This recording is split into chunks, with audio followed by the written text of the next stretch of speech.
bienvenue dans Parole d'Histoire, une émission consacrée à l'actualité des livres, des débats et de la recherche en histoire. André Lehos au micro, aujourd'hui en compagnie de deux historiennes. Maude Chiriot, bonjour. Bonjour. Vous êtes maîtresse de conférence à l'université Gustave Eiffel en région parisienne, spécialiste notamment du Brésil au XXe siècle et de la dictature militaire. Et à côté de vous, on a le grand plaisir d'être avec Marina Franco, bonjour. Bonjour. Alors vous êtes de passage à Paris puisque vous êtes professeur à l'université San Martín en Argentine, chercheuse au CONICET, qui est l'équivalent argentin du CNRS, et vous venez de publier aux éditions Anamosa, c'est la raison principale de votre venue en France et à ce micro, Crimes contre l'humanité à l'ESMA, Anatomie d'un centre de détention clandestin en Argentine, 1976-1983, un livre dirigé avec votre collègue Claudia Feld, publié aux éditions Anamosa. Et notre présence à ce micro vient de cette publication, mais aussi du fait que, Maude Chiriot, c'est vous qui aviez eu connaissance de cet ouvrage en espagnol, qui l'avait conseillé aux éditions Anamosa, ça s'est retrouvé traduit et publié en français. Donc voilà, il y a une proximité personnelle et une proximité aussi thématique, puisque vous avez toutes les deux travaillé sur les dictatures sud-américaines. Donc ces dictatures sud-américaines, on va peut-être essayer de les évoquer, de les replacer du côté brésilien, du côté argentin, en cherchant à comprendre, points communs, différences, dynamiques comparables. Peut-être pour commencer, Maude Chiriot, par nous dire qu'est-ce qui a amené le Brésil à être l'un des premiers pays, le premier très grand pays à basculer dans la dictature de droite, dans la dictature militaire en 1964. On est dans un contexte de guerre froide. Comment ça s'est passé ? Alors, la raison pour laquelle le coup d'État au Brésil est si précoce, effectivement, il est plus précoce que des coups d'État qu'on connaît peut-être mieux en Europe, qui sont les coups d'État au Chili, en Uruguay et en Argentine, même s'il y a une dictature en Argentine déjà dans les années 60. C'est la nature du gouvernement qui est renversé au Brésil. Le Brésil connaît depuis 1946 une démocratie très instable, avec des mouvements populaires qui se mobilisent et qui se heurtent à des pouvoirs conservateurs et déjà largement répressifs, jusqu'en 1961, lorsque, suite à un accident de l'histoire, c'est-à-dire la démission inopinée d'un président en poste, c'est le vice-président qui n'avait pas été prévu pour exercer la présidence, à savoir quelqu'un qui s'appelle Jean Goulart, qui est du Parti travailliste, qui accède à la présidence et a un comportement totalement différent à l'égard des mobilisations populaires, c'est-à-dire qu'au lieu de les réprimer, ce qui était la politique de tous les gouvernements au Brésil depuis plusieurs décennies, il accompagne les mobilisations populaires et fait évoluer la ligne de l'exécutif en direction de réformes structurelles. Réforme agraire, réforme fiscale, et ce comportement du centre-gauche au pouvoir, du Parti travailliste, va cristalliser la panique anticommuniste de secteurs conservateurs. Alors que c'était pas un bolchevique, le couteau entre les dents, vous avez Absolument dit... pas, Voilà, c'était même pas un marxiste, à la différence de Allende, par exemple, au Chili. C'est un travailliste relativement modéré, mais... Pour l'Amérique latine de l'époque, ça paraît, parce qu'il y a Cuba à côté malgré tout, donc ça paraît peut-être déstabilisant. Non seulement c'est pas un marxiste, c'est pas un socialiste, il a une ligne réformiste, il est dans l'ère géopolitique que propose Kennedy avec son Alliance pour le progrès, même si elle va être très rapidement dévoyée. Et par ailleurs, il n'y a pas de mouvement armé au Brésil de cette époque-là. Là encore, ce qui distingue le Brésil des pays qui vont connaître des coups d'État dans les années 70. Quelques mouvements paysans occupent des terres de manière un peu brutale, mais sinon il n'y a pas de mouvement révolutionnaire. Le Parti communiste a une ligne légaliste et donc les militaires brésiliens font un coup d'État contre une menace communiste qui n'existe pas et des mouvements révolutionnaires qui n'existent pas. En partie du fait de la peur panique qu'inspire le gouvernement travailliste et également parce que les militaires brésiliens sont très fortement endoctrinés aux théories insurrectionnelles, notamment françaises, et lisent les événements en cours, les manifestations, les grèves, à l'aune d'un scénario préétabli selon lequel, dans le contexte géopolitique tel qu'il existe en Amérique latine à cette époque-là, des manifestations de masse, c'est le terrain préparatoire à la révolution communiste. Et comme les Argentins, les Brésiliens sont vraiment imbus de ces théories contre-insurrectionnelles qui vont largement motiver la réalisation du coup d'État. Alors on est donc dans ces années 1960 qui marquent l'arrivée au pouvoir d'abord au Brésil puis dans d'autres pays par la suite de ces dictatures militaires avec leur propre corpus idéologique, leurs propres pratiques. Mais on peut peut-être, si je me tourne vers vous Marina Franco, peut-être réinsérer ça dans une histoire plus longue de l'Amérique latine dans laquelle depuis le 19e siècle on a eu des moments avec des hommes forts, avec des gens incarnant souvent d'ailleurs aussi des militaires. Je pense à quelqu'un comme Solano Lopez au Paraguay qui avait déjà incarné une forme de pouvoir dictatorial. On a eu aussi des épisodes d'affrontements et de lutte autour des enjeux agraires, des enjeux de partage des terres. On peut penser au Mexique au début du XXe siècle. Autrement dit, se rejoue dans les années 1960-1970, sous d'autres formes, une partition ancienne des luttes sociales et politiques latino-américaines dans lesquelles les élites traditionnelles détentrices de la terre, du pouvoir, proches de l'Église et de l'armée, pour le dire simplement, font face, avec plus ou moins de force répressive, à des mouvements populaires, agraires, plus libéraux. Et voilà, c'est quelque chose quand même qui structure depuis longtemps la politique dans la région. Et oui, voilà, dans les cas argentins, ce qui c'est assez particulier, il faut vraiment souligner, c'est le fait qu'en Argentine, tout le XXe siècle a été vraiment traversé par des dictatures militaires et donc une situation plus générale où la démocratie n'était pas complètement légitime en tant que système politique. Donc, tous les gouvernements démocratiques ont été versés par des coups d'État militaires ou civico-militaires, comme on dit, pendant tout le XXe siècle. Cela dit, ce qui se passe à la fin des années 60 et surtout au début des années 70, c'est que la radicalisation des gauches de plusieurs secteurs de la société argentine, mais aussi la radicalisation à droite des secteurs militaires, surtout des secteurs conservateurs de la société argentine, a produit un conflit politique énorme qui devient rapidement un conflit violent. Et donc, ça a vraiment poussé la situation vers une confrontation, mais vraiment très, très violente, surtout entre les années 73 et 76. Donc, ça, d'une certaine manière, on peut dire que ça a créé les conditions pour les coups d'État. Que finalement, c'est autre chose. Pourquoi c'est autre chose? Parce qu'il faut ajouter qu'on peut dire que les militaires argentins, en 1976, ont trouvé ou ont monté l'idée que la subversion marxiste, donc encore là, le problème du communisme en Amérique latine, la subversion marxiste était la menace la plus importante dans le pays et qu'il fallait vraiment mettre en place une répression énorme pour contrôler cette menace. Mais cette menace, c'était les organisations révolutionnaires de l'époque, donc les organisations marxistes, péronistes. Mais cette menace a été, d'une certaine manière, la pointe de l'iceberg pour vraiment entamer une répression beaucoup plus profonde qui s'est battue sur une bonne partie de la société argentine. Alors, coup d'État brésilien 1964, argentin 1976, quel est le rôle des États-Unis ? Est-ce que, ça fait partie des choses qui paraissent évidentes aujourd'hui à un large public français, de dire il y a la main de l'impérialisme américain, de la CIA derrière ça. Est-ce que c'est le cas ? Est-ce que c'est plus complexe ? Comment ça fonctionne ? Alors, c'est le cas et c'est plus complexe, à savoir qu'il existe...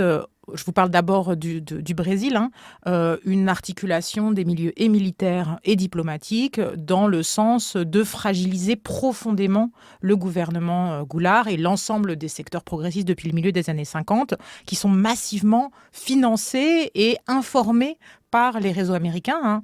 Les premières étapes, c'est l'arrivée d'afflux d'argent massif pour défendre des candidats de droite, pour financer des campagnes publicitaires anticommunistes, et ce, dès le tout début des années 60, voire la fin des années 50. Voilà. Ce qui est le moment où Castro arrive au pouvoir à Cuba, et du coup, c'est quand même un événement qui va réorienter assez fortement la politique des États-Unis dans la région. Complètement. En particulier quand Castro déclare son régime comme marxiste-léniniste, c'est-à-dire en 61. À ce moment-là, il y a vraiment un basculement, une prise de conscience que le problème n'est plus tant l'Asie, demeure l'Asie, mais également la chasse gardée américaine, états-unienne, qu'est l'Amérique latine. Et donc d'abord, il y a cette pression-là au Brésil, mais les secteurs conservateurs militaires et civils s'organisent de manière tellement efficace, avec tellement d'argent, qu'il n'y a pas besoin d'une intervention directe. Et en 64, au Brésil, il n'y a pas, comme par exemple au Chili en 73, une intervention directe, une présence de la CIA.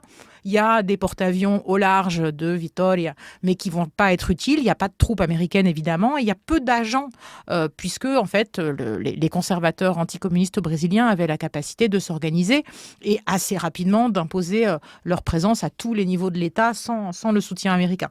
Donc, c'est ce qui permet que le coup d'État soit possible, mais ce n'est pas un acteur direct du coup d'État, comme il va l'être de manière plus directe avant de moins l'être dans les années 70. Du côté argentin, tout en posant la question des États-Unis, je voulais aussi vous demander dans quelle mesure les militaires argentins ont observé ce qui se passait au Brésil, et est-ce qu'il y a eu une circulation de savoir, et peut-être même de savoir-faire militaire, de violence, etc., entre les pays. Alors, c'est une très bonne question parce qu'en fait, c'est très difficile de parler de dictature du Consul sans mettre au premier lieu les contacts entre ces dictatures-là. Alors, ce qu'il faut dire que pour l'influence des États-Unis, c'est tout un débat politique, en fait. En Argentine et en Amérique latine, des fois, c'est très facile de dire que les États-Unis sont responsables de la dictature des années 70. C'est pas le cas. C'est pas le cas dans un sens strict. L'Argentine, c'est le pays où cette influence a été mais vraiment très réduite. Donc, on peut dire que l'influence des États-Unis a été une influence plutôt doctrinaire par rapport à l'apprentissage des militaires argentins des doctrines militaires de la répression, ce qu'on appelle la sécurité nationale. Et donc, cette influence s'est développée plutôt dans les années 60, après l'influence de la doctrine française. Donc, on a enchaîné influence française, états-unienne, et après, tout ça s'est vraiment mélangé avec une conception des militaires argentins par rapport à comment il fallait vraiment contrôler la subversion marxiste. Donc, de cet ensemble, les militaires argentins ont vraiment mis en place sa propre conception de la répression possible en Argentine. Mais au moment du coup d'État, les États-Unis n'ont pas eu une grande influence, mais du tout, sauf qu'ils étaient complètement au courant des faits. Et donc, pour vous dire, là, on ne connaît pas exactement la chiffre des personnes disparues en Argentine, mais c'était le département d'État des États-Unis qui a apporté la chiffre la plus précise parce qu'on l'a trouvé dans des documents qui sont échangés entre la diplomatie argentine et la diplomatie américaine. Donc, ils étaient tout le temps au courant, mais à la fois, ils n'ont pas eu une influence directe sur le gouvernement. Donc, pour comprendre la connexion entre les dictatures du Consul de l'Amérique latine dans le cas de l'Argentine, c'est intéressant de souligner le fait que la méthode de la disparition forcée de personnes a été un choix, conséquence des apprentissages de la dictature argentine, des militaires argentins, sur les effets de tuer les opposants politiques de manière publique et ouverte, ce qu'a fait la dictature chilienne. Donc, par exemple, les militaires argentins ont décidé de disparaître les personnes et les corps pour échapper à la dénonciation internationale qu'a eu Pinochet, par exemple, en Europe. Donc, c'est un bon exemple de la connexion entre les dictatures. Et est-ce qu'on peut dire que les États-Unis ont quand même joué un rôle, même s'ils ne sont pas à l'origine du coup d'État, quand même pour entraîner les militaires, pour transmettre des méthodes? On sait qu'il y a une opération qui s'appelle l'opération Condor, qui a servi de passerelle et de mode de circulation, de savoir répressif. Oui, tout à fait. Le plan Condor, qui a commencé avant la dictature argentine, en 1974, ça a été aussi une manière de connexion répressive entre les dictatures de la région qui a permis surtout de faire des opérations répressives à l'extérieur, donc aux États-Unis, en Europe. Donc ça, c'est vraiment un bon exemple de la connexion entre les dictatures. En fait, ce milieu militaire et policier de la guerre froide est, depuis le début des années 50, complètement connecté de manière, y compris triangulaire, avec des militaires qui s'inspirent des pratiques coloniales, en particulier de l'armée britannique en Malaisie, de l'armée française en Indochine et en Algérie. Et ensuite, c'est pas des logiques de transfert unidirectionnel de vieilles puissances coloniales aux militaires latino-américains qui souvent ont été élèves de ces mêmes militaires européens, mais c'est des logiques complètement connectées également avec les États-Unis, où on peut observer, par exemple, un général Osares qui, dans les années 60, est instructeur à Fort Benning, où il instruit des militaires latino-américains dans un fort états-unien, et également des militaires états-uniens. Donc, il y a des logiques complètement triangulaires, où les transmissions se font à l'intérieur des pays d'Amérique latine, de techniques pratiques, d'interrogatoire, de répression, d'infiltration, de renseignement, qui se déroule dès le début des années 60 jusqu'au milieu des années 70, avec des appropriations, et y compris des effets retour. Un certain nombre de pratiques brésiliennes vont être réexportées en Europe. Les Britanniques utilisent des techniques utilisées en Irlande du Nord pour instruire les militaires argentins ou brésiliens. Donc c'est vraiment des connexions très serrées qui vont durer 15 ans. Alors c'est hyper intéressant parce que ça s'inscrit aussi dans tous les renouvellements de l'histoire de la guerre froide au sens large des relations internationales de la période, parce que du côté du bloc de l'Est, sans faire une équivalence, mais on pourrait trouver aussi des instructeurs bulgares ou est-allemands qui passent par Moscou avant d'aller à Cuba ou au Congo, et donc on va voir des gens comme ça qui sont finalement des passeurs venant d'un certain nombre de puissances impériales ou hégémoniques vers les États qui sont leurs proxys et qui sont leurs pions sur le grand échiquier mondial de l'époque. Écoutez, dans les années 80, même à la fin de la dictature argentine, les militaires argentins ont commencé à apprendre leurs méthodes en Amérique centrale, surtout en Guatemala. Donc, ça montre comment ça enchaîne vraiment une formation et un effet répressif dans toute l'Amérique latine. Alors, cela dit, je vais ajouter que même si on peut parler de réappropriation et surtout des doctrines militaires françaises et états-uniennes de la part des militaires latino-américains, il faut dire que ça a fonctionné et que ça marchait parce que ça permettait d'intervenir sur les conflits locaux. Donc, ce n'est pas que de l'influence des États-Unis sur l'Amérique latine. Cette influence a été possible parce que ça permettait aux militaires et aux groupes conservateurs de la région, mais vraiment de donner une réponse aux conflits locaux. Donc, il faut toujours penser dans l'articulation entre l'international et les locales aussi.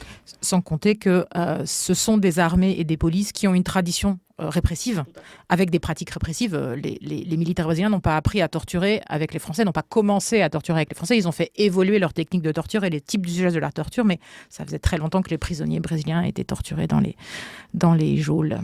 En Argentine, c'était pareil. Si on se tourne, Mochilo, vers le Brésil, c'est une dictature qui n'est pas aussi connue en France, sans doute, que celle de Pinochet, par exemple. Je ne sais pas s'il y a eu autant, d'ailleurs, d'émigrés brésiliens vers la France que de Chiliens et d'Argentins, mais en tout cas, à ma connaissance, pour les générations qui ont connu ce militantisme politique, ces héritages dans les années 80-90, ça ne me semble pas aussi visible, mais c'est peut-être aussi dû au fait que cette dictature n'est pas identifiée à quelqu'un de manière aussi nette. C'est des militaires, un peu impersonnels, anonymes. Alors, vous qui avez travaillé dessus, quel est ce groupe ? Et à l'intérieur de ce groupe, est-ce que c'est des gens qui sont tous sur la même ligne ou est-ce qu'il y a du politique, malgré tout, à l'intérieur même de gens qui sont les militaires au pouvoir ? Alors d'abord sur le fait que c'est une dictature qui est moins identifiée en Europe que la dictature chilienne ou argentine, ça a des raisons assez claires. D'abord la précocité du coup d'État, c'est-à-dire c'est un coup d'État qui se déroule lorsque l'imaginaire des dictatures latino-américaines n'est pas formé en Europe, en particulier par le coup d'État au Chili, qui va vraiment constituer cet imaginaire-là. Il y a un imaginaire des hommes forts, des militaires, des caudillos, mais pas de dictatures militaires qui sont des atteintes frontales aux droits de l'homme. Et aussi parce que, effectivement, cette dictature n'est pas personnaliste, va jouer sur une ambiguïté avec le maintien d'un certain nombre de normes institutionnelles, en particulier la réalisation d'élections régulières qui sont complètement enserrés dans des règlements qui empêchent qu'un parti autre que le parti qui est le soutien du gouvernement gagne les élections à tous les niveaux de l'État, et des candidats qui sont choisis par l'état-major de l'armée de terre, ce qui fait que ce sont des militaires et des généraux de l'armée de terre qui sont systématiquement élus présidents, mais avec une certaine forme de maintien d'un congrès ouvert, d'élections, de rituels, d'un décorum. Plus Napoléon III que Staline, quoi. Tout à fait. Mais ce qui est intéressant, c'est que ce n'est pas simplement une façade. Bien entendu, c'est largement une façade. Ça permet d'échapper à l'opprobre international. En juin 64, par exemple, De Gaulle se rend au Brésil, fait une visite d'État, il est en uniforme et le général Castelo Branco n'est pas en uniforme. Donc sur la photo, on ne sait pas dans quel pays il y a un régime militaire. Mais ce caractère hybride a eu des effets concrets, en particulier dans la moindre radicalité de la répression et en particulier la moindre létalité de la répression. Les militaires brésiliens ont continué à maintenir une forme de répression encadrée par la légalité, par un certain système judiciaire, très peu de répression clandestine et un objectif d'emprisonner massivement, de torturer massivement afin de démanteler et de détruire l'opposition, ce qui a très bien marché car c'était très, très professionnalisé, mais qui a eu pour conséquence une répression massive, multiforme, mais peu létale.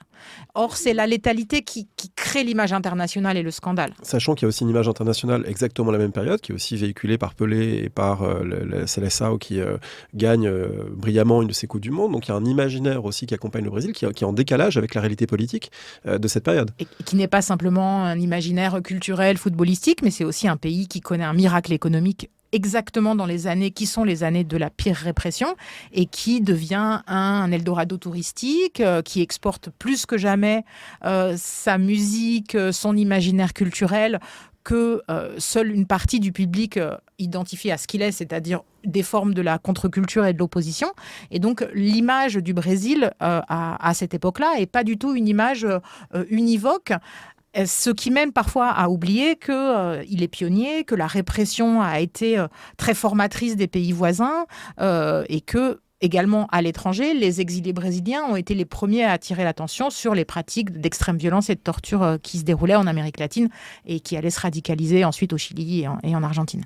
Alors une question peut-être spécifique sur le Brésil. C'est un pays, comme beaucoup de pays de l'Amérique latine, mais où c'est une dimension assez forte, qui a une composition d'origine variée, avec des héritages très importants de l'esclavage, avec des populations indigènes, avec des populations d'origine européenne, qui tient souvent, comme d'ailleurs beaucoup d'anciennes colonies portugaises, un discours un peu post-racial, en disant c'est le pays du mélange, le pays de toutes les couleurs, etc. Mais la réalité, c'est quand même des hiérarchisations sociales, c'est quand même de vrais enjeux de domination liés aux perceptions et aux identités raciales. Alors est-ce que la dictature joue là-dessus aussi ? Est-ce que c'est une des dimensions de la dictature que soit de renforcer ces hiérarchies ou au contraire de dire qu'on les gomme ? Comment ça s'articule ? Alors déjà, pour nuancer un peu ce que j'ai dit sur la moindre létalité de la dictature par rapport à ses voisines, c'est celle qui concerne les opposants politiques dans des mouvements armés organisés, qui sont en général des classes moyennes, jeunes et blanches.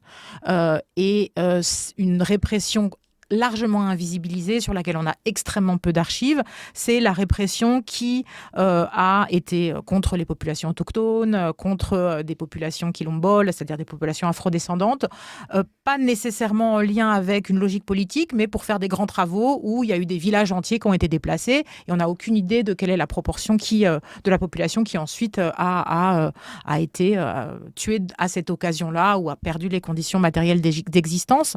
Et d'une certaine manière, ça parle de ce que c'est que la létalité de la répression au Brésil. Lorsqu'il s'agit de tuer des Blancs, finalement, les élites brésiliennes hésitent, et elles vont plus hésiter que des élites de pays voisins. Et dans l'histoire qu'on peut raconter de cette période-là, on ne sait pas exactement dans quelle mesure la répression en fait sociale a été létale pour d'autres catégories de la population.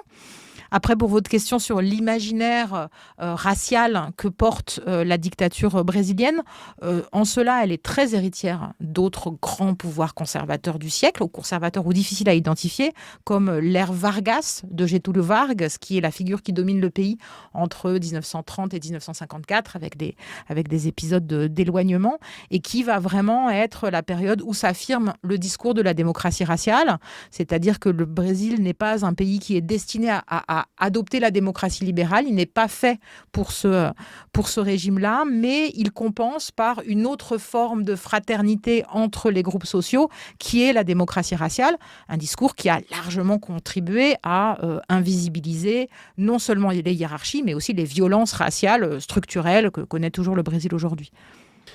En Argentine, c'est un enjeu qui existe aussi, qui se pose moins. L'enjeu principal pour les militaires, c'est quand même un enjeu politique. Qui sont les ennemis du régime ? Est-ce qu'on utilise ce vocabulaire de l'ennemi et de dire il y a des gens qui sont nos adversaires et il faut qu'on les traque, il faut qu'on les cherche, il faut qu'on les enlève. Voilà. Quelle est l'opposition clé ? D'accord. Alors, il faut dire d'abord, et c'est vraiment important, pour sortir de l'idée que la dernière dictature argentine était quelque chose de très extraordinaire, que l'idée d'un ennemi intérieur existe en Argentine depuis le début du XXe siècle. C'était d'abord les anarchistes, mais après les communistes, les péronistes, les antipéronistes, les marxistes. Donc ça a été toujours comme ça. La politique a été traversée par cette idée d'une confrontation avec un ennemi qui représente une menace extrême.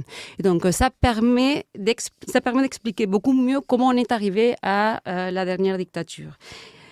Cela dit, à la fin des années 60 et dans les années 70, cet ennemi était tout à fait un ennemi politique, c'était un ennemi idéologique, ce n'était pas un conflit racial ou religieux, pas du tout.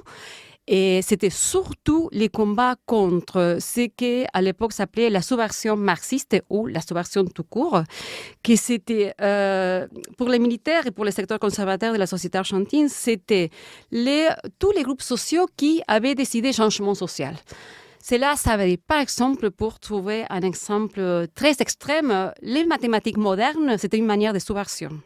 La littérature latino-américaine de gauche, c'était bien sûr subversif. Cela dit, on peut parler plus précisément de tous les groupes universitaires, les professeurs universitaires, les artistes, les religieux, surtout qui faisaient travaux ruraux, toute l'activité de l'Église dans les bidonvilles, bien sûr les organisations révolutionnaires de gauche. Donc, tout un ensemble des groupes qui étaient vraiment, qui poussaient pour un changement social plus important, faisaient partie de la subversion pour les militaires argentins.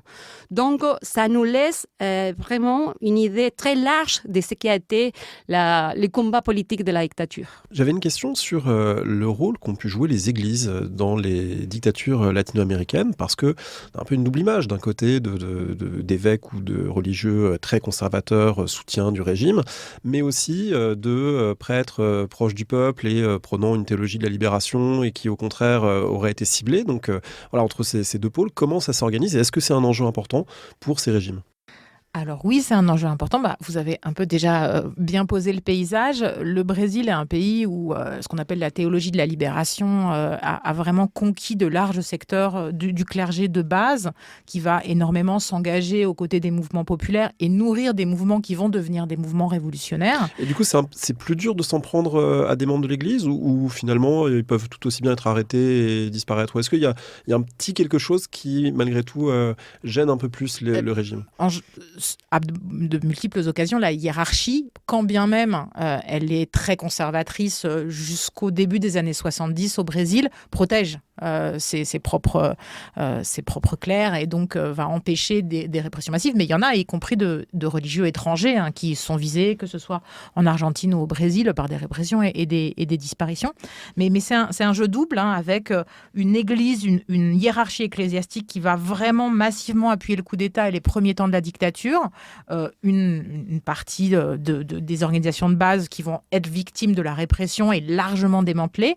Et puis, dans le cas du Brésil, la hiérarchie, au début des années 70, commence à trouver inconvenante l'entrée dans la durée, la radicalisation des années de plomb, et va exercer une pression au sommet du fait des liens très intenses entre les généraux en particulier et des hautes figures de l'Église pour tenter de limiter et vont être dans les négociations en faveur de la détente du régime militaire brésilien à partir du milieu des années 70. Quand tout le monde fait des coups d'État, les militaires organisent leur propre détente pour la bonne et simple raison qu'ils avaient déjà exterminé ou réduit à néant l'ensemble des mouvements révolutionnaires. Donc, ils pouvaient se permettre de détendre un petit peu le niveau d'autoritarisme. On en parlera peut-être pour comparer l'Argentine et le Brésil.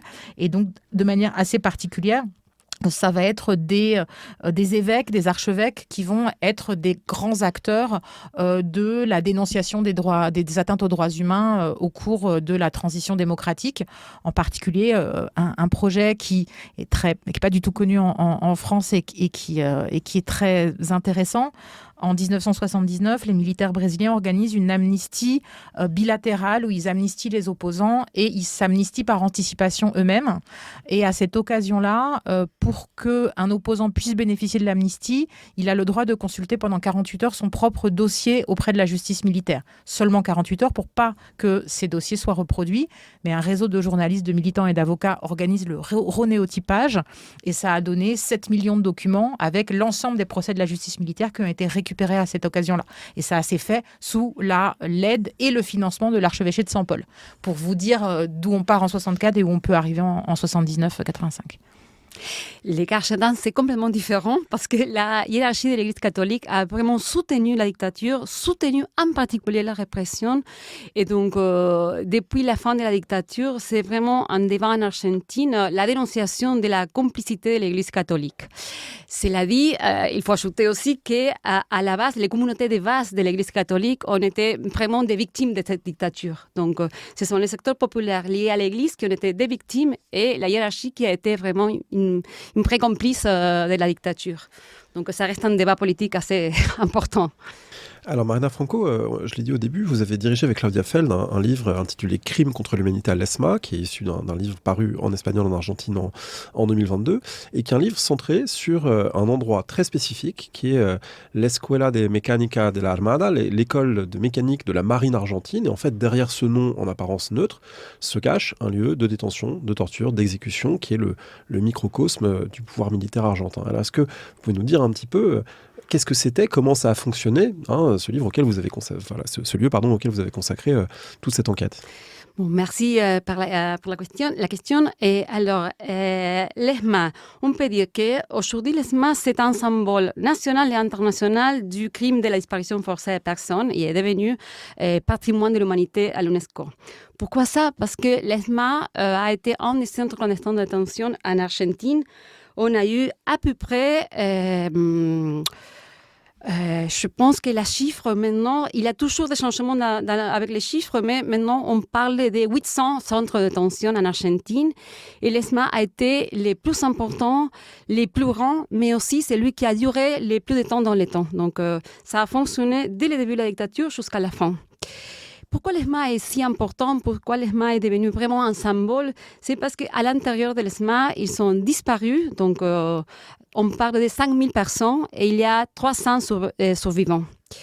Mais à part ça, à part l'importance de la chiffre, à part l'importance que l'ESMA était à Buenos Aires, et à part tout ça, il y a une autre chose, c'est qu'à l'ESMA, en tant qu'univers concentrationnaire, ils se sont passés des choses complètement différentes du reste du centre. Ça veut dire qu'à l'ESMA, se sont passées des choses tellement complexes tellement complexe qu'on peut dire que ça a complètement dépassé la logique répressive tout court. Donc, ça a devenu une répression qui fonctionnait bien sûr pour éliminer, pour séquestrer, torturer, éliminer les opposants politiques. Mais ça a permis aussi de mettre en place un système de pouvoir, un véritable système de pouvoir, un projet de pouvoir mené par les militaires qui travaillaient à l'ESMA, mais aussi les commandements en chef de la marine argentine. Et donc, tout ensemble de choses que je peux développer un peu plus tard, parce que c'est vraiment entre pervers et complètement irrationnel et fou. Tout cet ensemble de choses a permis de faire de l'ESMA un centre clandestin complètement différent du reste. Du coup, Mochirio, il n'y a pas vraiment d'équivalent brésilien, mais est-ce qu'il y a quand même des lieux qui sont identifiés comme étant des cœurs de ce pouvoir répressif ? Alors oui, c'est complètement différent parce que comme je vous disais, la répression au Brésil s'est faite largement dans la légalité.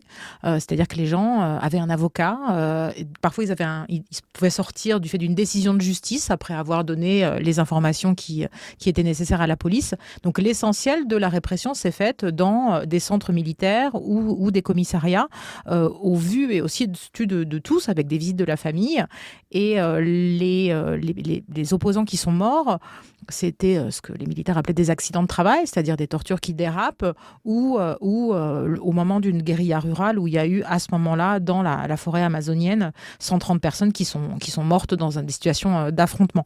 Donc c'est vraiment quasiment l'opposé en termes de modèle répressif, un modèle répressif qui se met en place lentement, qui spécialise un groupe relativement restreint de tortionnaires qui ont des techniques très modernes d'interrogatoire et qui agissent avec l'assentiment général de la hiérarchie dans des lieux officiels. Après, il y a quand même quelques centres clandestins, il y a quand même une autonomisation de certains groupes de policiers et de militaires qui considèrent que ça ne va pas assez vite ou qui cherchent des espaces pour épanouir leurs propres désirs répressifs et projets locaux. Donc, il y a en particulier un lieu qui s'appelle la Casa da Morte, la maison de la mort, dans une ville de l'état de Rio qui s'appelle Petrópolis, où un peu à une mini ESMA, il y a eu quelques dizaines de personnes qui ont été torturées et très peu qui ont survécu. Mais ce sont des exceptions dans ce modèle qui n'étaient pas destinées à exterminer l'opposition, mais à changer la nature du régime pour que l'opposition ne remette pas en cause le modèle de développement répressif qui était celui des militaires. D'ailleurs, dans les textes des militaires des années 70, on voit des projets jusque dans les années 2020, 2030. L'idée que le régime allait durer très longtemps et pour cela, il ne pouvait pas complètement sortir des cadres qui avaient été les cadres de la construction de la République conservatrice brésilienne depuis le début du siècle. Ah, c'est vraiment fascinant ces points communs, ces différences, parce que ce que vous montrez dans le livre, et qui est vraiment très frappant sur l'ESMA, c'est qu'on n'est pas dans une périphérie lointaine, on est dans quelque chose qui est au cœur de la capitale, qui est très visible, même si la plupart des gens sans doute qui passent devant ne savent pas forcément ce que c'est. Est-ce que vous pouvez rappeler cette centralité et peut-être qu'est-ce que ça nous dit de la société argentine face à ce qui se passe à l'ESMA? Bon, pour moi, c'est vraiment la question la plus importante. Comment ça a pu avoir lieu devant la société argentine? L'ESMA est placé juste devant une avenue très connue à Buenos Aires, dans un quartier résidentiel très chic, c'est l'avenue Libertador. Et donc, tout ça a passé devant l'avenue Libertador où les voitures passaient tout le temps. Et donc, ça nous pose la question, comment ça a été possible la répression et la disparition forcée de personnes en Argentine et à Buenos Aires d'une manière tellement brutale sans que personne dise quoi que ce soit. Et la réponse, pour aller plus vite, il y a plusieurs réponses en fait. La première réponse, c'est qu'une bonne partie de la société était convaincue qu'il fallait réprimer ou qu'il fallait contrôler la subversion ou remettre l'ordre en Argentine. Donc c'est là qui a permis vraiment les coups d'État arriver. D'un autre côté, on peut dire que la deuxième réponse, c'est l'indifférence. Donc même si les gens n'étaient pas d'accord avec la répression, et bien sûr... il n'y avait pas beaucoup de gens qui savaient exactement ce qui s'est passé dans les centres clandestins, mais même s'ils ne savaient pas ou s'ils savaient, la réponse la plus claire pour moi, c'est l'indifférence. On laisse passer les choses et comme ça, on va avoir un pays plus ordonné, plus tranquille. Donc, je pense que c'est ça vraiment la vraie question pour comprendre la répression en Argentine. Vous avez parlé à un moment d'un processus pervers, il faut peut-être le souligner, parce que beaucoup de régimes ont évidemment tué, torturé, emprisonné, mais tous les régimes n'ont pas cherché à employer des gens qu'ils avaient arrêtés contre leurs propres camarades ou à leur soutirer des informations ou à les faire travailler. Et à l'ESMA, ça porte un nom, c'est le processus de récupération qui fait qu'on va essayer de retourner les gens contre eux-mêmes pour les forcer à devenir les collaborateurs du régime, en quelque sorte. Exactement, oui. L'ESMA, en fait, c'est un cas tout à fait particulier dans l'ensemble du reste des centres clandestins en Argentine, parce qu'à l'intérieur de l'ESMA a été mis en place un projet de pouvoir dont la base de ce projet, c'était le processus de récupération. Qu'est-ce que c'était ça? C'était l'idée de pouvoir récupérer de manière politique et idéologique les détenus. Donc, les personnes enlevées qui étaient à l'ESMA, pas tous, bien sûr, et pas toutes, mais une bonne partie, un bon groupe de séquestrés ont été mis en récupération. Ça impliquait, par exemple, faire des travaux forcés, genre des rapports de presse, des traductions, des produits audiovisuels pour faire de la propagande sur la dictature, des rapports politiques sur ce qui se disait dans le monde sur l'Argentine. Et donc, tout ça a vraiment mis en place un système. D'un côté, c'est un système de récupération, comme les militaires l'appelaient, mais d'un autre côté, ça a impliqué vraiment une vie quotidienne, un microcosme de relations interpersonnelles à l'ESMA. Et du côté des personnes enlevées, ça impliquait, c'est important pour comprendre tout ça, ça impliquait la possibilité de continuer en vie. Donc, les militaires visaient à récupérer ces personnes et les personnes enlevées, mais vraiment visaient à survivre. Donc, participer à ces processus de récupération, c'était la possibilité de ne pas être tué, tout simplement. Du côté brésilien, comment s'est faite cette déprise de la dictature si ils ont dit qu'ils avaient des planches qu'en 2030 ou 2050 et pourtant ils ont fini par céder le pouvoir. Alors qu'est-ce qui s'est passé? Est-ce qu'ils ont été convertis à la démocratie? Est-ce que des forces sociales se sont opposées à eux? Est-ce qu'ils ont finalement parié sur une forme de transition qui leur permettrait de garder leur position tout en transformant l'apparence du régime? Comment ça s'est fait? Alors, ils n'ont pas vraiment cédé le pouvoir, ils ont perdu des élections pour la première fois, c'est-à-dire ils ont tellement allégé le système de contrôle électoral que ça a ouvert une possibilité que le candidat d'opposition extrêmement modéré finalement gagne les élections en 1985. Mais entre le début de la détente 1974 et 85, ils ont eu 10 ans pour organiser leur sortie. Faire disparaître les archives qu'ils voulaient faire disparaître. Oui, ça c'est un point super important parce que vous avez dit tout à l'heure, voilà, on devait consulter pendant 48 heures les dossiers. Bon, finalement, ça a été préservé, donc j'imagine que les historiens aujourd'hui peuvent y avoir accès, mais il y a une partie de la documentation qui n'existe plus. Alors, bien sûr, il y a toute une partie de la documentation, en particulier militaire, qui a été détruite et où les militaires, après la fin des années de plomb, ont eu un très long temps pour vider les commissariats, vider les archives militaires et tout ce qu'on peut connaître du fonctionnement de l'État militaire et de la répression, c'est par des archives qui permettent de contourner l'absence. Donc des archives bureaucratiques, des archives d'autres secteurs qui ont l'écho de ce qui se passait dans les unités répressives, mais il n'y a plus les archives des unités répressives. Et surtout, les militaires ont organisé l'impunité qui n'a jamais été remise en cause du fait de la loi d'amnistie de 79, donc à la différence de l'Argentine, qui a eu pour conséquence une absence totale de procès, un caractère extrêmement tardif de toute forme de réparation aux victimes, et le maintien des militaires dans leur carrière, qui sont arrivés au poste de général, qui ont fait des très belles carrières, qui ensuite étaient instructeurs des écoles de police, qui ont transmis massivement les techniques contre-insurrectionnelles à des polices qui ensuite allaient faire la police dans les quartiers périphériques et dans les favelas. Donc ça a très très bien marché en fait, la dictature militaire brésilienne. Ils ont échappé largement à une opprobre internationale, au fait que l'image du Brésil dans le monde et de l'armée dans la population brésilienne soit dégradée. Et en plus, ils ont assuré leur propre immunité et persistance de leur carrière et solde, retraite pour l'ensemble de leur famille. Donc ça a été un système répressif qui a bien marché parce qu'il a permis le régime militaire, la destruction de l'opposition et leur survie post-militaire. Ce qui n'a pas marché, et ce que l'extrême droite brésilienne actuelle reproche en fait au modèle de régime brésilien, c'est que les opposants ont survécu et ensuite ils sont revenus au pouvoir. Puisque Dilma Rousseff, c'est une ancienne guérillera, Lula, c'est un ancien opposant.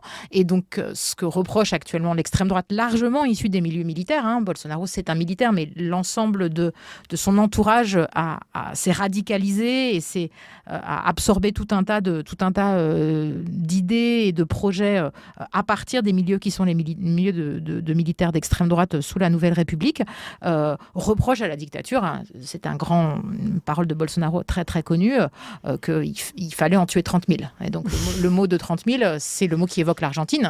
Qu'est-ce qu'a mal fait le Brésil ? Voilà C'est l'exemple pour l'extrême droite brésilienne. S'il y a quelque chose à critiquer de la dictature militaire, c'est justement d'avoir torturé et pas tué. Autre citation de Jair Bolsonaro. C'est un bel paradoxe parce que dans le cas argentin, tous les militaires, voilà, ils ont tué 30 000 personnes, ou un peu moins, on ne sait pas exactement, mais ils ont été jugés. Ouais. Donc, ils ne sont pas s'en sortis. Ça a des conséquences très importantes aujourd'hui, d'ailleurs, sur la mémoire et sur la centralité de la question de la dictature, de la répression dans ce que sont les extrêmes droites dans ces deux pays. Alors justement, cette idée d'une survivance, elle est très frappante pour le Brésil. Et vous avez dit ces continuités professionnelles, ces continuités dans les pratiques, des gens qui restent en place, qui se font discrets, puis qui après finalement entraînent la génération suivante, etc.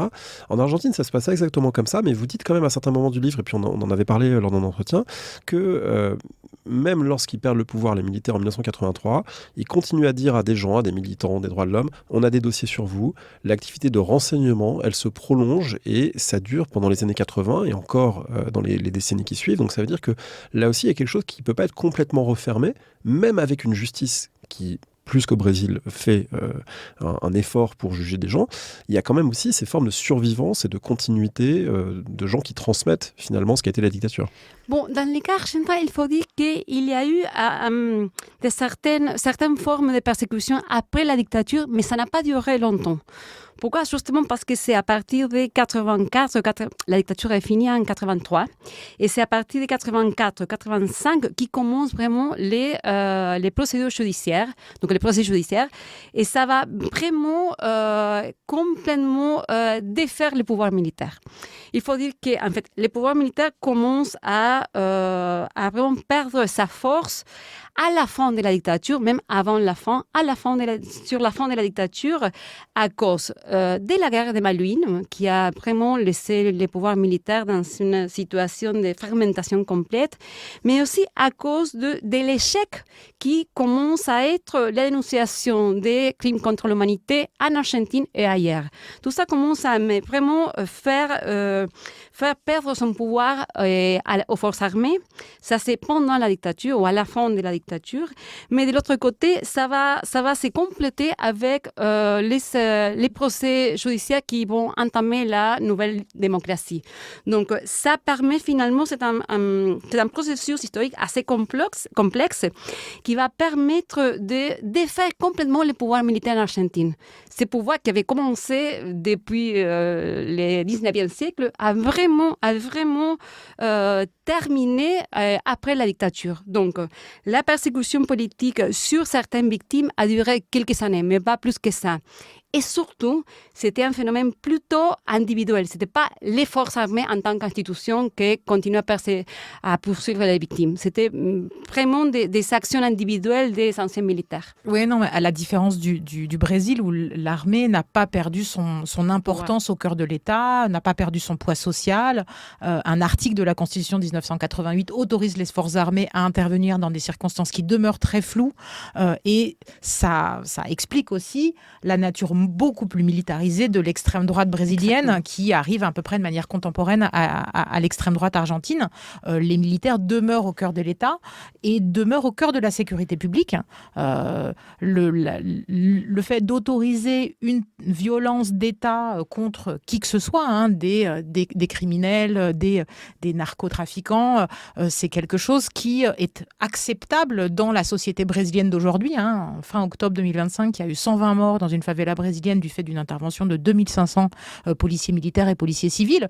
C'est quelque chose qui est quand même inimaginable en Argentine, même sous Milei. Et c'est imaginable pour l'instant. Et c'est imaginable dans le Brésil de Lula, théoriquement, même si le gouverneur de Rio est quelqu'un d'extrême droite. J'ai un peu dévié du sujet. Oui, mais c'est intéressant parce que c'est-à-dire qu'il y a une forme d'inversion. C'est-à-dire que la dictature brésilienne qui semblait préserver les apparences dans les années 60-70, finalement, s'en accommode moins, ou en tout cas les militaires, comme ils n'ont pas été démantelés, leur structure de pouvoir n'a pas été démantelée, ont davantage les mains libres, finalement, pour des opérations répressives, alors que la dictature très meurtrière de l'Argentine a produit une société plus démocratique, jusqu'à une période, en tout cas très récente, plus démocratique. Bon, là, il y a vraiment des dynamiques tout à fait. Et croisées. En fait, quand Bolsonaro est arrivé au pouvoir, du point de vue du Brésil, tout le monde se disait c'est inenvisageable en Argentine, car le travail de mémoire a tellement été fait que c'est pas possible qu'une extrême droite négationniste, révisionniste arrive au pouvoir. Et puis est arrivé Milei. On s'est dit, finalement, est-ce que ça sert à quelque chose, la justice transitionnelle ? Et 2 ans après, oui, quand même. C'est-à-dire que la place des droits humains, le discours sur la dictature, tous ces éléments-là demeurent moins facilement inversés dans le discours de l'extrême droite argentine du fait d'un certain nombre de garde-fous. Et comme Marine a dit, jusqu'à quand ? Qui n'ont jamais existé au Brésil, où immédiatement le discours extrêmement radical sur le passé récent de Bolsonaro n'a pas été du tout un obstacle à son élection et à sa popularité. Marina Franco, vous êtes d'accord avec ce diagnostic, qu'il y a plus de garde-fous en Argentine, ou vous êtes inquiète quand même ? Je suis très inquiète. Alors, mais il faut ajouter certaines pistes pour comprendre un peu la situation argentine. Donc, on peut dire clairement qu'aujourd'hui, l'extrême droite au pouvoir, donc Javier Milei, représente une rupture dans l'histoire argentine par rapport aux dernières 40 ans de démocratie, où on a pu vraiment construire une société axée sur l'idée des droits humains, sur l'idée de la démocratie, de la cohabitation pacifique, etc. Je exagère un peu, mais ça marche un peu comme ça. Mais comment ça s'est fait qu'avec cette société démocratique et cette société des droits humains, on est vraiment aujourd'hui avec une extrême droite violente et répressive? Comment ça s'est fait? Il y a une réponse je peux dire, assez rapide, c'est l'échec économique. Donc, c'est l'échec économique et social de la démocratie qui a permis l'extrême droite d'arriver au pouvoir. Donc, c'est pas que la culture des droits humains n'existe plus, ou c'est pas que on est d'accord maintenant avec la dictature. C'est surtout que l'échec économique des 40 ans de démocratie a permis, a permis qu'un discours d'extrême droite violent et antidémocratique revienne au pouvoir. Donc, c'est l'arrivée de Milei, c'est pas lié vraiment à l'échec du discours des droits humains. C'est surtout un problème économique. C'est surtout l'échec de la démocratie pour garantir la croissance sociale, la croissance économique, les droits sociaux. Et donc, c'est vraiment ça l'explication. Si vous voulez, c'est assez facile. Alors c'est intéressant aussi parce qu'on a maintenant des extrêmes droites, mais qui n'ont plus l'adversaire marxiste redoutable à abattre, ou alors elles disent qu'elles l'ont, mais comment ça se réoriente dans un monde dans lequel il n'y a plus de guerre froide, il y a plein de menaces sûrement qu'on peut mettre en scène, mais pas de la même manière. Ce qu'on constate tant en Argentine qu'au Brésil, c'est que l'anticommunisme forcené de ces extrêmes droites n'a absolument plus besoin de communisme pour exister.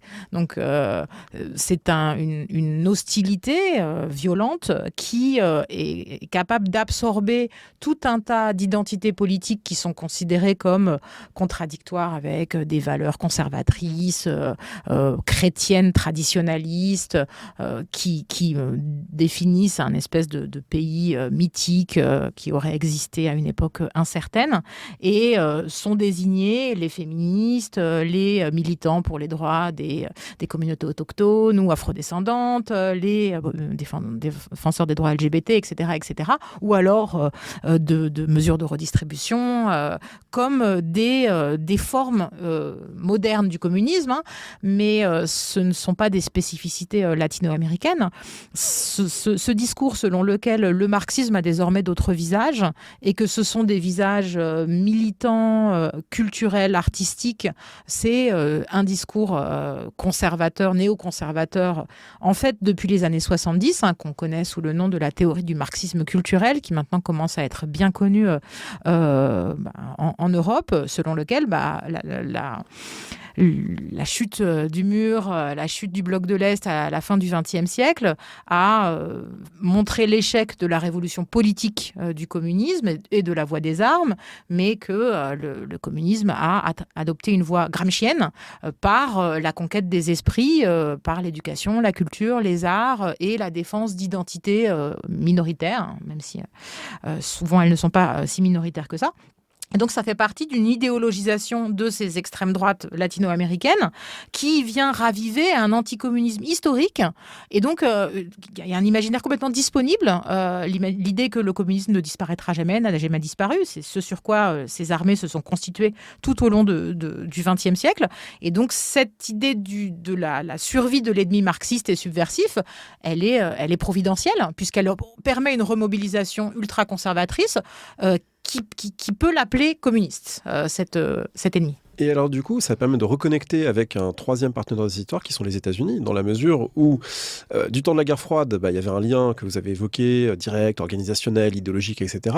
Il y a des liens aussi qui sont des liens personnels, des liens idéologiques, avec un Donald Trump qui affiche sa proximité avec Milley, qui lui a donné 50 milliards de dollars, je crois, d'aide pour soutenir la monnaie, qui affiche sa proximité avec Bolsonaro. Il avait même vaguement un plan pour le faire évader, ça a capoté, mais en tout cas, voilà, on comprend très bien que il serait très favorable à ce qu'il retrouve la liberté. Et dans l'entourage trumpien, on a des discours qui sont exactement du même ordre contre tout ce qui n'est pas le mouvement républicain actuel, le MAGA. C'est des woke féministes dangereux pour la diversité, et c'est intolérable et il faut les combattre culturellement. Donc là, on retrouve ces circulations, mais sous d'autres formes. Oui, et en effet, c'est comme ça, mais je dirais aussi que dans les cas argentins, c'est bien avant Trump, ou bien avant le deuxième gouvernement de Trump, qu'on commence à avoir des discours très à droite, des politiques à droite, bien sûr, mais surtout ces discours anticommunistes et antiprogressistes que Maud vient d'évoquer. Ça a été bien avant le deuxième gouvernement de Trump. Donc, je pense que c'est plutôt à l'inverse. Bien sûr, il a des liens internationaux depuis très longtemps, mais je dirais que c'est à l'inverse dans le sens que Milei, ou tous les discours que Milei représente, c'était des discours plutôt souterrains en Argentine depuis très longtemps. Et c'est l'échec économique qui a permis que tout ça revienne aux premières dans l'espace public d'une manière très prégnante. Et après, l'arrivée du Trump pour la deuxième période aux États-Unis, ça a permis de créer un lien plus visible. Donc, c'est à ce moment-là que Milei commence à établir une alliance plus forte avec Trump. Donc, encore une fois, comme quand on disait sur l'histoire plus ancienne, ce sont mais vraiment des réseaux et des liens pluridirectionnels. Ce n'est pas quelque chose qui devient que des États-Unis. Oui, je suis tout à fait d'accord avec Marina. En fait, Bolsonaro, bien avant. bien avant, mais pas simplement Bolsonaro. En fait, ces droites radicales ou ces extrêmes droites, elles ne se sont jamais complètement désinternationalisées. Depuis les années 50, où il y avait des grands congrès anticommunistes qui réunissaient des gens d'Amérique latine, d'Amérique du Nord, de Taïwan, des Européens, et des fondations américaines qui avaient une stratégie d'expansion, des réseaux de traditionnalisme chrétien. Depuis les années 50, certains mouvements, à certains moments, se nationalisent, ont des stratégies qui évoluent, mais quand on regarde le tissu, ça fait 70 ans que ces extrêmes droites, elles sont connectées entre elles se transmettent des doctrines, elles se financent, des répertoires d'actions militantes vont circuler, sauf qu'elles étaient minoritaires. Voire elles étaient marginales au sein du camp conservateur. Ce qui se passe et qui nous étonne depuis 10 ans, pas depuis 3 ans, depuis 10 ans, c'est que ces extrêmes droites qui n'avaient jamais arrêté d'être connectées les unes avec les autres gagnent une certaine hégémonie sur le camp conservateur, gagnent des élections, gagnent des militants, deviennent des forces de masse qui manifestent dans la rue et qui tout en ne déradicalisant pas leur discours, conquièrent des électorats majoritaires. Mais c'est pas du tout depuis 3 ans ou même 10 ans que la galaxie MAGA ou la droite du Parti républicain a une stratégie d'expansion en Amérique latine ou en Europe. Ça fait 70 ans que c'est comme ça. Et surtout ça, il faut ajouter l'effet de la pandémie. Donc ça a été vraiment un phénomène international qui a poussé l'extrême droite, et en particulier avec un discours contre l'État. Donc dans les cas argentins, ça c'est très important. C'est une extrême droite très, très néolibérale, et les centres de discours, c'est on est contre l'État. Et l'État, parce que l'État oblige à porter des masques, parce que Exactement. l'État oblige à suivre des règles, et du coup entrave la l'État a liberté. empêché de travailler pendant la pandémie. C'est ça le discours. Donc c'est le discours de la liberté individuelle contre l'État qui est oppresseur. Mais ça, au Brésil, ça a été un tout petit peu l'inverse, parce que Bolsonaro était au pouvoir, et c'est finalement la non-protection de la population et le fait qu'il y a eu au moins 700 000 personnes qui soient mortes du Covid qui a probablement permis qu'ils perdent. Et donc, dans le sens au Brésil, ça a eu un effet un peu inverse, même si ça a été un moment d'explosion des théories conspirationnistes et en fait de radicalisation d'une partie des publics d'extrême droite, c'est sûr. Et d'une manière plus générale, je dirais que la pandémie a mis au centre des angoisses sociales les sentiments de la peur. Et c'est la peur qui a permis vraiment l'extrême droite revenir au pouvoir partout dans le monde. Si on essaie de finir sur une note un tout petit peu plus optimiste, on voit que les droites sont très reliées les unes aux autres. Est-ce que le monde de la recherche sur ces périodes est aussi internationalisé ? Et j'imagine que le monde des militants, des droits de l'homme et du progressisme, il essaie de l'être dans le cône sud, mais est-ce que c'est vrai aussi, vous l'incarnez toutes les deux à ce micro, mais plus largement, voilà, est-ce qu'il y a des formes de collaboration pour penser ensemble ces phénomènes ? Alors, oui, il y en a. Le problème des milieux progressistes, y compris les milieux universitaires, par rapport aux internationales d'extrême droite, c'est qu'on est moins bien financé et que pour travailler avec des collègues et aller voir les archives des collègues, il faut de l'argent. Et on est moins riche que les internationales d'extrême droite. Alors bien sûr, on travaille ensemble. La rapidité de l'ascension de l'extrême droite depuis entre 5 et 10 ans a produit une explosion de travaux dans des espaces nationaux qui ne facilitent pas les collaborations universitaires. Quand on regarde les travaux sur le Trumpisme, il y en a 3 par jour qui sortent. Donc c'est très difficile de suivre. Il faut avoir déjà des partenariats privilégiés et structurés pour réussir à comprendre les grandes lignes générales d'évolution des interprétations telles qu'elles sont produites dans les pays qui nous intéressent. Heureusement, il y a des collaborations construites de longue date qui pensaient déjà les circulations. Dans le cas du Brésil, c'est clair. Qui permettent de continuer. Et après, avec des restrictions, en Argentine, les restrictions, Marina peut en parler, sur la recherche sont phénoménales, d'une manière différente aux États-Unis aussi. Et donc, alimenter des collaborations, il faut qu'il y ait une partie des collaborateurs qui soit protégée et financée, sinon c'est difficile de collaborer. Oui, tout à fait d'accord. En fait, la situation en Argentine est vraiment désespérante pour la recherche scientifique et surtout pour les sciences sociales. Mais je veux dire, une autre chose complètement différente, c'est on est toutes les deux historiennes, et donc une bonne partie de ce qu'on peut apporter à la réflexion sur l'extrême droite contemporaine, c'est de mettre tout ça dans une ligne historique. Donc ne pas penser que l'extrême droite actuelle, c'est un phénomène complètement nouveau, global et nouveau. Donc, on travaille vraiment pour montrer à quel point cette extrême droite est complètement compréhensible dans la longue durée de l'histoire du XXe siècle. Donc, c'est la manière où on peut ajouter une petite chose à ces débats plus contemporains. Merci beaucoup. Est-ce que pour terminer, vous auriez un conseil de lecture ou de visionnage d'ailleurs que vous voudriez donner à ce micro, Maud Chirio ? Alors, je vous conseillerais le film L'Agent secret de Kleber Mendonça Filho, qui est un film qui parle de la dictature, mais aussi de sa mémoire, de transmission et de résistance, qui est un film qui est magnifique et cinématographiquement aussi un très beau film.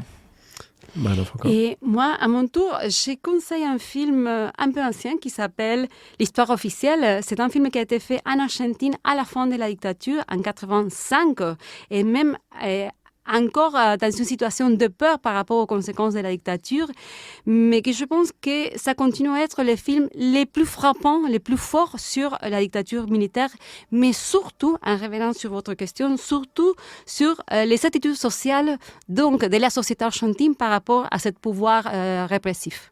L'histoire officielle. Merci beaucoup. On rappelle le titre du livre de Marina Franco, Claudia Fell, qu'elles ont dirigé Crimes contre l'humanité à l'ESMA aux éditions Anamosa. Maud Chirio, votre thèse est parue sous forme de livre Le politique en uniforme aux presses universitaires de Rennes. Et vous pouvez aussi retrouver plein d'articles sur Kern, notamment sur les phénomènes plus contemporains, à travers le nom des auteurs. Merci beaucoup à toutes les deux. Merci. Merci. Merci d'avoir écouté l'émission. Rendez-vous sur le site parolehistoire.fr pour retrouver l'intégralité des épisodes et des séries thématiques. Rendez-vous également une semaine sur deux le vendredi avec Alexandre Jublin sur le fil du collimateur pour le podcast d'histoire de la guerre et des conflits armés, Le fil de l'épée. N'hésitez pas à laisser une note ou un commentaire sur le podcast, notamment sur iTunes ou Spotify. Et à bientôt pour un nouvel épisode.